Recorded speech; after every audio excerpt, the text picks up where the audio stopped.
ചെറുപ്പകാലം തൊട്ടേ എനിക്ക് വളരെയധികം ഇഷ്ടപ്പെട്ട ഒരു ഗെയിമാണ് ക്രിക്കറ്റ് എന്ന് പറയുന്നത്. കൊച്ചിലോട്ടോ എനിക്കൊന്നൊരു 12 വയസ്സുള്ളപ്പോൾ തൊട്ടേ എനിക്ക് ക്രിക്കറ്റ് മാച്ചസ് ഞാൻ കണ്ടു തുടങ്ങി. അങ്ങനെ ഇന്ത്യയുടെ മാച്ചസ് കണ്ടു തുടങ്ങി, പിന്നെ IPL ഒക്കെ കണ്ടു തുടങ്ങി. അങ്ങനെ ക്രിക്കറ്റ് എന്ന് പറയുന്നത് എന്നെ സംബന്ധിച്ചോളം എന്താ പറയുന്നത്, പാർട്ട് ഓഫ് മൈ ലൈഫാണ്. ഏത് ക്രിക്കറ്റ് ഗെയിം വന്നാലും അത് ഞാൻ ഫുള്ളായിട്ടിരുന്ന് കാണും.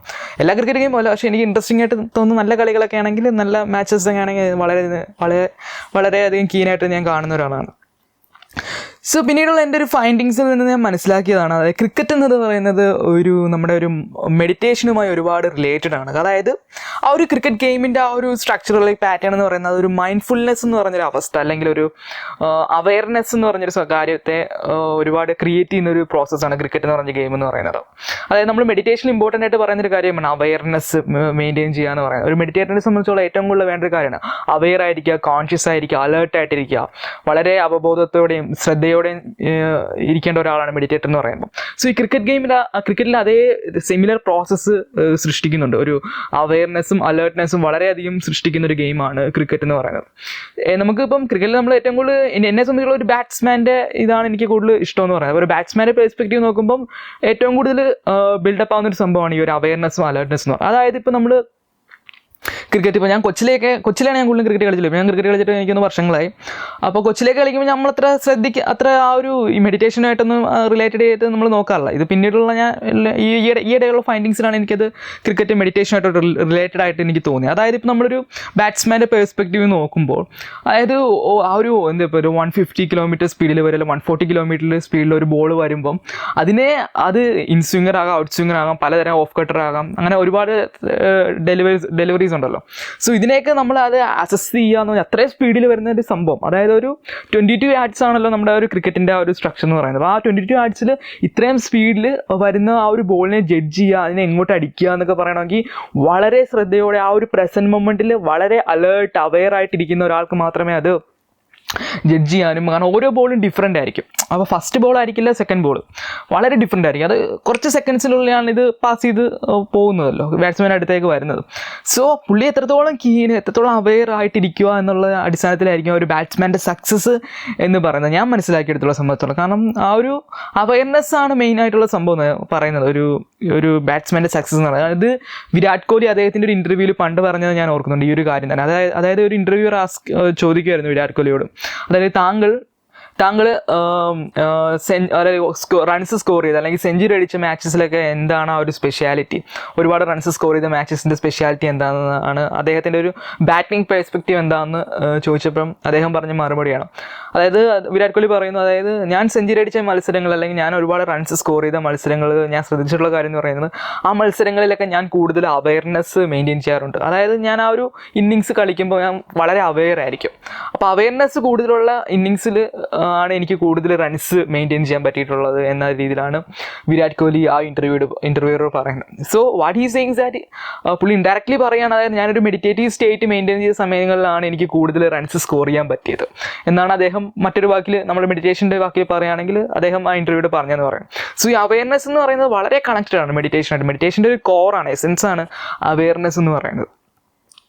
സോ വളരെയധികം ഹെൽപ്പ് ചെയ്യുന്ന ഒരു കാര്യമാണ് ഈ ഒരു ക്രിക്കറ്റ് എന്ന് പറയുന്നത് എൻ്റെ പെർസ്പെക്റ്റീവിൽ ഞാൻ കാണുന്നത്. കാരണം അവെയർനെസ് ഇല്ലെങ്കിൽ അത് ഒരു പാഷനേറ്റ് ആയിട്ട് കളിക്കുന്ന ഒരാളെ സംബന്ധിച്ചോളം, ഒരു ക്ലാസിക് പ്ലെയറിനെ സംബന്ധിച്ചോളം, ആസ് എ ബാറ്റ്സ്മാൻ്റെ പെർസ്പെക്റ്റീവിലാണ് ഞാൻ പറയുന്നത്, he have to be aware. അപ്പോൾ ഓട്ടോമാറ്റിക്കലി ഒരു മെഡിറ്റേറ്റീവ് സ്റ്റേറ്റ് എനിക്ക് തോന്നുന്നു ഏതൊരു ക്രിക്കറ്റ് പ്ലെയറിലും അത് ഡെവലപ്പായി വരും എന്നാണ് എനിക്ക് തോന്നുന്നത്. കാരണം അവെയർനെസ് നമ്മൾ എവിടെ ബിൽഡ് ചെയ്യുന്നു, ഇപ്പോൾ നമ്മൾ ചുമ്മാ കണ്ണടച്ചിരുന്ന് ധ്യാനിക്കൽ മാത്രമല്ല, ഇരിക്കുന്ന അല്ലെങ്കിൽ ബ്രെത്തിൽ ഫോക്കസ് ചെയ്യുക അല്ലെങ്കിൽ എന്തെങ്കിലുമൊക്കെ ചെയ്യാവുന്ന ഒരു സ്ഥലത്ത് ഇരുന്ന് ചെയ്യുന്നത് മാത്രമല്ല മെഡിറ്റേഷൻ. നമ്മൾ എന്ത് കാര്യം നമ്മൾ അവബോധത്തോടെ ചെയ്താൽ, മൈൻഡ്ഫുള്ളായിട്ട് ചെയ്ത് കഴിഞ്ഞാൽ മെഡിറ്റേഷനായിട്ട് മാറും. സോ മൈൻഡ്ഫുൾനെസ്സിനെ ഏറ്റവും കൂടുതൽ ഹെൽപ്പ് ചെയ്യുന്ന ഒരു കാര്യമാണ് ക്രിക്കറ്റ് എന്ന് പറയുന്നത്. So I think every cricket player is somehow indirectly doing meditation in every match that he is playing. പിന്നെ ഒരു മെഡിറ്റേറ്റീവ് സ്റ്റേറ്റിനെ ഹിൻഡർ ചെയ്യുന്ന ഒരു കാര്യം ക്രിക്കറ്റിൽ എനിക്ക് തോന്നുന്നു, ഇപ്പം എനിക്ക് തോന്നുന്നു ഒരു മെക്കാനിക്കൽ ലെവലിൽ ഒരു പ്ലെയർ പോകുകയാണെങ്കിൽ, അതായത് ഇപ്പം നമ്മൾ എന്താ പറയുക, ഇപ്പം നമ്മൾ ആദ്യം ഇപ്പോൾ ഡ്രൈവിങ്ങിൻ്റെ ഒരു വേറെ എക്സാമ്പിൾ എടുക്കും. ഇപ്പോൾ ഡ്രൈവിംഗ് ഒക്കെ നമ്മൾ ആദ്യം പഠിക്കാൻ നേരത്ത് നമ്മൾ വളരെ ശ്രദ്ധയോടെ ആയിരിക്കും. ഓരോ ഗിയർ ചേഞ്ചിങ്ങും, നമ്മളിപ്പോൾ കാർ ഡ്രൈവിംഗ് ആണ്, ഗിയർ ചേഞ്ചിങ് മാറ്റുക, ഗിയർ ഷിഫ്റ്റ് മാറ്റുക, നമ്മൾ സൈഡ് മിറർ നോക്കുക, അതൊക്കെ വളരെ വളരെ ഭയങ്കര കോൺഷ്യസ്, വളരെ വളരെ അലേർട്ടായിട്ടായിരിക്കും നമ്മൾ ഡ്രൈവിങ്ങിൻ്റെ ഇനീഷ്യൽ സ്റ്റേജിൽ ഈ കാര്യങ്ങൾ ചെയ്യാൻ പറയുന്നത്. പിന്നെ ഒരു പോയിന്റ് ഓഫ് ടൈം കഴിയുമ്പോൾ നമ്മൾക്ക് ഇതെല്ലാം ഒരു മെക്കാനിക്കൽ പാർട്ട് ഓഫ് നമ്മുടെ ഒരു മെക്കാനിക്കൽ പാർട്ട് ഇത് തനിയെ ചെയ്യും. ഇപ്പം ഗിയറൊക്കെ തനിയെ പോകും, നമുക്ക് വേറെ കാര്യങ്ങൾ ചിന്തിച്ചുകൊണ്ടിരിക്കാം. അപ്പോൾ കൂടുതലും ഒരു അൺകോൺഷ്യസ് ലെവലായിരിക്കും പിന്നെ ഒരു ഡ്രൈവിംഗ് പഠിച്ച ഒരാളെ സംബന്ധിച്ചോളം എന്ന് പറയുന്നത്. It happens on its on. പുള്ളി വെറുതെ ഇരുന്ന് കൊടുത്താൽ മതി, ബാക്കിയെല്ലാം തനിയെ നടന്നു പോയിക്കോളും. ഒരു മൈന്യൂട്ട് ഫ്രാക്ഷൻ ഓഫ് കോൺഷ്യസ്നെസ് മതി. ഇനിഷ്യൽ സ്റ്റേജിലുള്ള അത്രയും കോൺഷ്യസ് അവയർനെസ് വേണം നമുക്ക് ഡ്രൈവിംഗ് പഠിച്ച ശേഷം എന്ന് പറയുന്നത്. പഠിച്ചു കഴിഞ്ഞാൽ പിന്നെ നമുക്കത് തനിയത് ഒരു മെക്കാനിക്കലായിട്ട് നമുക്ക് ഡ്രൈവിംഗ് ചെയ്യാൻ പറ്റും, ഗിയർ ചേഞ്ചിങ് എല്ലാം തനിയെ നടക്കും. സോ ആ ഒരു പ്രോബ്ലം എനിക്ക് തോന്നുന്നു ക്രിക്കറ്റിലും വരാൻ ചാൻസ് ഉണ്ട് എന്നാണ് എനിക്ക് തോന്നുന്നത്. കാരണം അത് നമ്മൾ ക്രിക്കറ്റ് ഒരുപാട് കളിച്ച് കഴിയുമ്പോൾ അതൊരു മെക്കാനിക്കലായിട്ട് ഓട്ടോമാറ്റിക്കലി ബോഡി അതിന് അഡ്ജസ്റ്റഡ് ആവുമല്ലോ ഓരോ ഡെലിവറിയും. കാരണം യോർക്കർ ഒരുപാട് ഒരു ബാറ്റ്സ്മാൻ കുറേ വർഷങ്ങൾ കഴിയുമ്പോൾ അയാൾ ഒരുപാട് യോർക്കർ ഫേസ് ചെയ്തു, ഒരുപാട് ഇൻസ്വിംഗർ ഫേസ് ചെയ്തു, ഔട്ട് സ്വിംഗർ ഫേസ് ചെയ്തു. സോ ഓട്ടോമാറ്റിക്കലി പുള്ളിയുടെ ബോഡി അഡ്ജസ്റ്റഡ് ആണ്. പുള്ളിയുടെ ബോഡി അതായത് ബാറ്റ് മൂവ്മെൻറ്റും എല്ലാം ഒരു യോർക്കർ വേണമെങ്കിൽ ഇങ്ങനെ കളിക്കണം, അങ്ങനെ കളിക്കണം എന്ന രീതിയിൽ ചിലപ്പോൾ ഓട്ടോമാറ്റിക്കലി ഒരു മെക്കാനിക്കൽ ലെവലിലേക്ക് ഇൻ കേസ് പോകാൻ ഒരു ചാൻസ് ഉണ്ട്. എനിക്ക് അറിഞ്ഞു കാരണം ഞാനൊരു പ്രോപ്പർ ക്രിക്കറ്റ് പ്ലെയർ അല്ല. ദിസ് എൻ്റെ ഒരു അനാലിസിസിൽ പോയിന്റ് ഓഫ് ഞാൻ പറയാം, മെഡിറ്റേഷനെ കണക്ട് ചെയ്ത അനാലിസിസ് ആയിട്ട് ഞാനിത് പറയുകയാണ്. എനിക്ക് തോന്നുന്ന കാര്യം എൻ്റെ വ്യൂ പോയിന്റ് ഞാൻ പറയുകയാണ്. അതായത് ചാൻസസ് ഉണ്ട് ഒരു മെക്കാനിക്കലായിട്ട് ഇൻ കേസ് ഈസ് പാഷനേറ്റ് ആയിട്ടുള്ള പ്ലെയർ ആയിരിക്കില്ല, ചിലപ്പോൾ അയാൾ പ്രൊഫഷണൽ മാത്രമായിരിക്കും.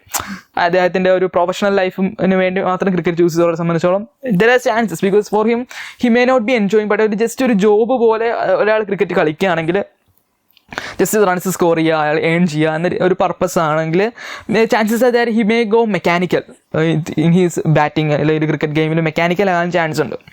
പക്ഷേ ഒരു പാഷനേറ്റ് ആയിട്ടുള്ള ഒരാളെ സംബന്ധിച്ചോളം അയാൾക്ക് ഓരോ മൊമെൻറ്റും even if is just defending the ball അയാൾ വളരെ എൻജോയ് ചെയ്ത് ആ ഒരു പ്രസൻറ്റ് മൊമെൻറ്റിൽ മാക്സിമം ഇരിക്കാൻ ശ്രമിക്കുന്ന ഒരാളായിരിക്കും. ആ ഒരു ഓരോ ബോളിനെ അത് എൻജോയ് ചെയ്ത് അടിക്കുക, അല്ലെങ്കിൽ ആ ഒരു ബീങ് ഇൻ ദ മൊമെൻറ്റ് അയാൾക്ക് ഇമ്പോർട്ടൻ്റ് ആണ്. കാരണം because he loves cricket, he wants to leave that reality ഒരു ഇൻറ്റൻസിറ്റിയിൽ അദ്ദേഹത്തിന് ആ ഓരോ ബോളിങ്ങിനെ ഫേസ് ചെയ്യുക എന്നുള്ളത് വളരെയധികം ഇൻറ്റൻസ് ആയിട്ട് അദ്ദേഹത്തിന് എക്സ്പീരിയൻസ് ചെയ്യണമെന്ന് തോന്നും. സോ അങ്ങനെ വരുമ്പോൾ ഓട്ടോമാറ്റിക്കലി ഒരു മെഡിറ്റേറ്റീവ് അവയർനെസ് അദ്ദേഹത്തിൽ ഡെവലപ്പ് ആകാൻ ചാൻസസ് ഉണ്ട്, ഡെവലപ്പ് ആകുകയും ചെയ്യും. അങ്ങനെ ഒരു മൈൻഡ്ഫുള്ളായിട്ട് ക്രിക്കറ്റ് കളിക്കുന്ന ഒരാളെ സംബന്ധിച്ചോളം he automatically moves in to meditative state.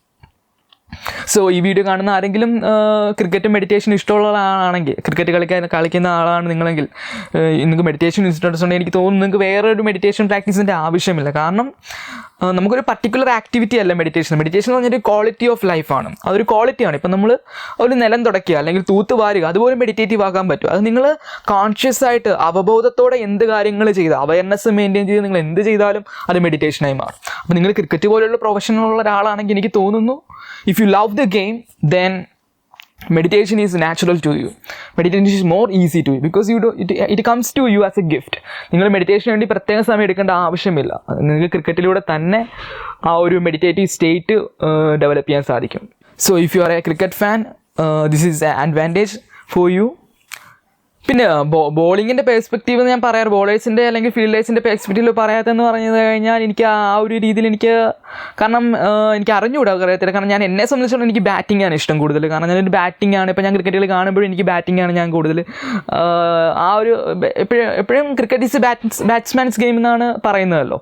അങ്ങനെ ഞാൻ പറഞ്ഞു കേട്ടിട്ടുണ്ട്, ഞാൻ പറയുന്നില്ല, അങ്ങനെ പറഞ്ഞു കേട്ടിട്ടുണ്ട് ഞാൻ. ക്രിക്കറ്റ് ഈസ് എ ബാറ്റ്സ്മാൻസ് ഗെയിം എന്ന് വെച്ചാൽ ബോളേഴ്സും ബാക്കിയുള്ളവരും അവർ സെക്കൻഡാണെന്നല്ല. കാരണം ഞാൻ കൂടുതലും എനിക്കൊന്ന് വ്യൂവേഴ്സിന് കൂടുതൽ ഇഷ്ടപ്പെടുന്നത് എനിക്ക് തോന്നുന്നു ആ ഒരു ബാറ്റിംഗ് ആണെന്ന് തോന്നുന്നു, ഒരു ഗെയിമിൻ്റെ ഒരു ബാറ്റിംഗ് ആണെന്ന് തോന്നുന്നു. സോ അതുകൊണ്ട് ഞാൻ ബോളേഴ്സിൻ്റെ രീതിയിൽ ഞാൻ അധികം അനാലിസിസിലേക്ക് പോയിട്ടില്ല. ആൻഡ് ഞാൻ കൂടുതൽ ബാറ്റിങ്ങിലാണ് നോക്കാറുള്ളത്, ബാറ്റിങ്ങിനാണ് അനാലിസിസ് ചെയ്യുന്നത്. അതുകൊണ്ടാണ് ഞാൻ പറഞ്ഞ ബാറ്റിങ്ങും മെഡിറ്റേഷനും ഒരുപാട് റിലേറ്റഡ് ആണ് എന്ന് പറയുന്നത്. എനിക്ക് അങ്ങനെ പേഴ്സണലി ഫീൽ ചെയ്തു. So that's why I am sharing it in this video. പിന്നെ ക്രിക്കറ്റ് എന്നത് നമ്മുടെ ജീവിതവുമായി ഒരുപാട് സിമിലാരിറ്റി ഉള്ളതാണ്. അതായത് ഇപ്പോൾ ഒരു ക്രിക്കറ്റ് പ്ലെയറിൻ്റെ ഒരു ഇത് തന്നെ എടുത്തു കഴിഞ്ഞാൽ നമുക്കറിയാൻ പറ്റും. അതായത് ഇന്ന് അയാൾ സെഞ്ചുറി അടിക്കുകയാണെങ്കിൽ ചിലപ്പോൾ നാളെ അയാൾ ഡക്കി പോകാൻ ചാൻസ് ഉണ്ട്. ഇപ്പം നമുക്ക് സഞ്ജു സാംസൺ അറിയാമായിരിക്കുമല്ലോ. സഞ്ജു സാംസൻ്റെ സൗത്ത് ആഫ്രിക്കൻ സീരീസ് കണ്ടാൽ അറിയാം. 100 ഡക്ക് പിന്നെ ഒരു 100. സോ ഇന്നലെ 100 അടിക്കുന്നു, ഇന്ന് ഡക്കി പോകുന്നു, നാളെ ഡക്കി പോകുന്നു, മറ്റന്നാൾ വീണ്ടും 100 അടിക്കുന്നു. സോ ഒരു ക്രിക്കറ്റിൻ്റെ എന്ത് പറയുന്നത് ഒരു ഇതാണത്, ഒരു സ്പോർട്സിൻ്റെ വേണമെങ്കിൽ ടോട്ടാലിറ്റി നമുക്കതിനെ പറയാം. കാരണം ഇന്നൊരു കളി ജയിക്കുന്നു, നാളെ നമ്മൾ ഒരു കളി തോക്കുന്നു. സോ എവരി ക്രിക്കറ്റ് പ്ലെയർ എന്ന് പറയുന്നത് ഈ ഒരു എന്ത് പറയുന്നില്ല ഈ ഒരു അപ്പ് ആൻഡ് ഡൗൺസിലൂടെയാണ് പോകുന്നത്. സോ നമ്മുടെ ജീവിതവും എന്ന് പറയുന്നത് എനിക്ക് തോന്നുന്നു ഇതുപോലെ തന്നെയാണ്. അതായത് നമുക്ക് സക്സസ് വരുന്നു, ഫെയിലിയേഴ്സ് വരുന്നു, അങ്ങനെ. പക്ഷെ സ്റ്റിൽ നമുക്ക് വീണ്ടും കളിച്ചുകൊണ്ടിരിക്കാൻ പറ്റുമെങ്കിൽ, അതായത് നമ്മൾ ലൈഫിനെ ഒരു ഗെയിമായിട്ട് കാണുകയാണെങ്കിൽ, ഇപ്പം ഇന്നൊരു ജോബിന് അപ്ലൈ ചെയ്ത് ആ ജോബ് കിട്ടിയില്ല എന്ന് വിചാരിച്ച് നമുക്ക് നാളെ വേറൊരു ജോബിന് അപ്ലൈ ചെയ്ത് കഴിഞ്ഞാൽ അത് റിജക്റ്റഡ് ആവുന്ന നിർബന്ധമൊന്നുമില്ല. But we have to give a chance. അപ്പോൾ ചിലപ്പോൾ നമുക്ക് ചില ക്രിക്കറ്റ് പ്ലെയർ ആണെങ്കിൽ ചിലപ്പോൾ ഒരു 10 കളി കളിച്ചതിന് ശേഷമായിരിക്കും ചിലപ്പോൾ അയാൾ ആദ്യത്തെ ഒരു 50 അല്ലെങ്കിൽ സെഞ്ചുറി അടിക്കുന്നത്.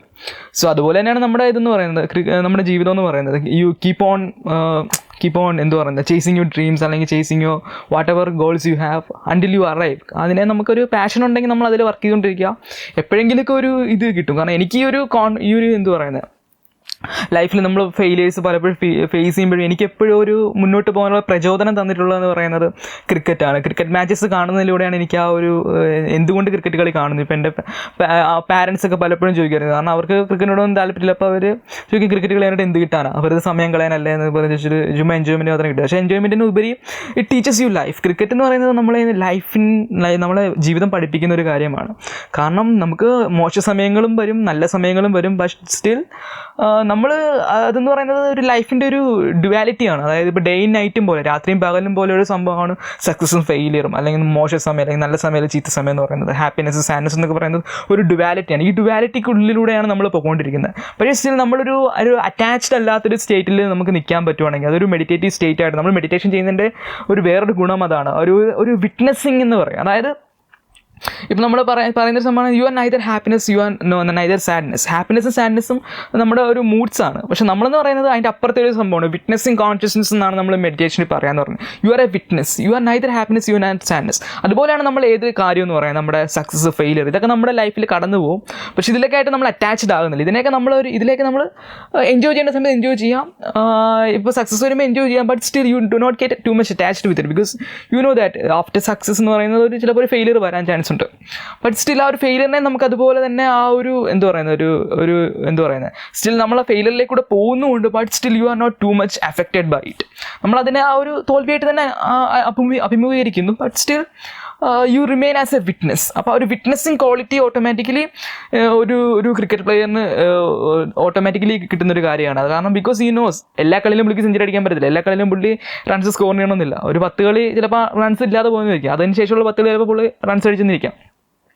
സോ ഈ ഒരു അപ്പ് ആൻഡ് ഡൗൺ ഗ്രാഫാണ് ഏതൊരു ക്രിക്കറ്റ് പ്ലെയറിനുള്ളത്. അതുപോലെ തന്നെയാണ് നമ്മുടെ ജീവിതം എന്ന് പറയുന്നത്. എത്ര സക്സസ് ഫെയിലിയേഴ്സ് വരുന്നു. Because what happens is normally നമ്മൾ ഒരുപാട് അറ്റാച്ച്ഡ് ആവും. നമ്മുടെ ഫെയിലിയേഴ്സുമായിട്ട് ഒരുപാട് അറ്റാച്ച്ഡ് ആവും. നമ്മൾ സക്സസ് വരുമ്പം നമുക്ക് അറ്റാച്ച്ഡ് ആയാലും കുഴപ്പമില്ല. കാരണം നമുക്കത് എൻജോയ് ചെയ്യാൻ പറ്റുന്ന കാര്യമാണ്. ഒരു ഫെയിൽ എന്ന് പറയുമ്പോൾ നമ്മളത് വരുമ്പോൾ ഒരു സക്സസ് ഓട്ടോമാറ്റിക്കലി അറ്റാച്ച്ഡ് ആകുന്ന ഒരാൾ ഓട്ടോമാറ്റിക്കലി ഫെയിലിയറിലേക്ക് അറ്റാച്ച്ഡ് ആകും. പക്ഷേ ഒരു മെഡിറ്റേറ്റീവ് സ്റ്റേറ്റിലുള്ള ആളെന്ന് പറയുമ്പോൾ ഫെയിലിയറിനെ സക്സസിനെ ട്രാൻസെൻഡ് ചെയ്യുന്ന ഒരാളായിരിക്കും. അയാൾ എന്ന് പറയുന്നത് he is go beyond the duality of life. ജീവിതത്തിൻ്റെ ഡ്യുവാലിറ്റിയാണ് ഈ പോളാർ ഓപ്പോസിറ്റ്സ് എന്ന് പറയുന്നത്. എക്സാമ്പിളായിട്ട് നമ്മൾ പറഞ്ഞത് സക്സസ് ഫെയിലിയർ. സോ ഇതിൽ നിന്നൊക്കെ ഒരു ഡിറ്റാച്ച്മെൻറ്റ് ക്രിയേറ്റ് ചെയ്ത് ഹി ബിക്കം എ വിറ്റ്നസ്, ഒരു പ്യൂർ വിറ്റ്നസ് ആയിട്ട് മാറും. ബട്ട് സ്റ്റിൽ ഹീസ് എല്ലാത്തിലും ഇൻവോൾവ് ആകുന്നുമുണ്ട്. ബട്ട് സ്റ്റിൽ ഒരു ഡിറ്റാച്ച്ഡ് സ്റ്റേറ്റുമാണ്. ബട്ട് സ്റ്റിൽ ഹീസ് എവറിത്തിങ് എല്ലാം എൻജോയ് ചെയ്യുന്നുണ്ട്. പക്ഷേ സ്റ്റിൽ ഒരു ഡിറ്റാച്ച്ഡ് സ്റ്റേറ്റിൽ നിന്നാണ് അദ്ദേഹം വർക്ക് ചെയ്യാന്ന് പറയുന്നത്. ഒരു മെഡിറ്റേറ്ററിൻ്റെ ഒരു ക്വാളിറ്റി ആണ് പറയുന്നത്. അതായത് ഇപ്പോൾ വേറൊരു എക്സാമ്പിൾ പറയുകയാണെങ്കിൽ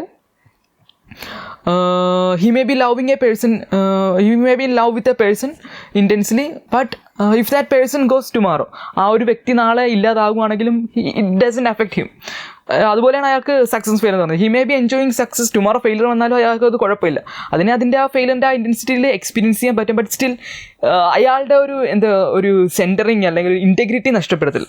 he remain unaffected by it and he is like ഒരു ബ്ലിസ്ഫുൾ സ്റ്റേറ്റ് ആണ്. ഒരു ഹയർ കോൺഷ്യസ്നെസ്സിലായിരിക്കും ഒരു മെഡിറ്റേറ്റർ ജീവിക്കുക എന്ന് പറയുന്നത്. സോ അങ്ങനെ ഒരു മെഡിറ്റേഷൻ്റെ ആ ഒരു ക്വാളിറ്റി നമുക്ക് ഈ ഒരു ക്രിക്കറ്റിലൂടെ ഡെവലപ്പ് ചെയ്യാൻ സാധിക്കുന്നതാണ്. സോ ക്രിക്കറ്റും മെഡിറ്റേഷനുമായി ഒരു സിമിലാരിറ്റി അതാണ്. ഇപ്പം നമ്മൾ കുറച്ച് മുമ്പ് പറഞ്ഞാൽ നമ്മൾ ആ ഒരു ലൈഫിൻ്റെ ആ ഒരു സിമിലാരിറ്റിയെ കുറിച്ചാണ് നമ്മളിപ്പോൾ പറഞ്ഞത് ക്രിക്കറ്റിൻ്റെ. അപ്പോൾ ഒരു ക്രിക്കറ്റ് മാച്ചസ് കാണുന്ന എന്നെ സംബന്ധിച്ചോളം ഇപ്പോൾ നിങ്ങളും കാണുവാണെങ്കിൽ എനിക്ക് തോന്നുന്നു അത് വളരെ ഹെൽപ്പ് ചെയ്യുന്നതാണ്. നമ്മൾ ഓട്ടോമാറ്റിക്കലി നമുക്ക് ആ ഒരു സക്സസിനെ ഫെയിലിയറിനെ നമുക്കൊരു ഡിസ്റ്റൻസിൽ നമുക്ക് അനാലിസിസ് ചെയ്യാൻ പറ്റും. നമ്മുടെ ലൈഫ് അതുപോലെയാണെന്ന് നമുക്കതിനെ കണക്ട് ചെയ്യാൻ സാധിക്കും. സോ അങ്ങനെ ഒരുപാട് ഗുണങ്ങൾ ക്രിക്കറ്റിനുണ്ട്. And ultimately cricket gives you the quality of meditation എന്നാണ് ഞാൻ മനസ്സിലാക്കിയിട്ടുള്ളത്. So that's in this video. Thank you for watching.